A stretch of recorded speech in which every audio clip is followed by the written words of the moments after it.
तो आज कौन सी मूवी नुह कि वेब सीरीज नुह आज गोटे ओडिया शॉर्ट फिल्म विषय में आपको कहबी जोटा आपको यूट्यूब रे मिल जाए फ्री रे। तो फिल्म ना हूँ शॉर्ट फिल्म ना हूँ जूली। ठीक अच्छे तो स्टोरी किसी एमती थाए बेसिक स्टोरीटा मुझे कहीदे स्टोरी बेसिक किसी ना जहाँ भी अच्छी ना भाई माल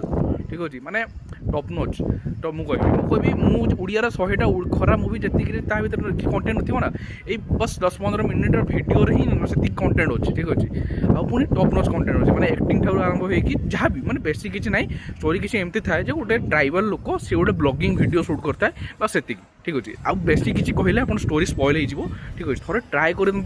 मु यूट्यूब रे लिंक भी देदेवी डिस्क्रिप्शन लिंक रे है ये भिडियोटा देखी दिंतु है भाई तापर से मतलब थैंक यू कहे भाई कि जब यही डायरेक्टर कि जी भी बनई जी भी सर्ट फिल्म बनई ये भी जो गोटे भल स्टोरी आ पाखे मिल जाता ये भल माने पुलअप कर पारता है जो मझे मझे जो ओडिया जो झाटिया पिक्चर बनाते ना भाई ताठू तो फार फार बेटर है मूवीटा माने ये सर्ट फिल्मटा बेसी किसी कहबे ये जो एक्टर देखुए ये मैंने आपको मुझे बोधे देखी गैंग्स ऑफ पुरी रे हेलिकप्टर रोल प्ले करते सी भी भल बहुत बहुत बढ़िया प्ले कर भाई एंडिंग जब आपको शौक लगे ना ताले मत कहे थे ट्राए कर देखते शॉर्ट फिल्म।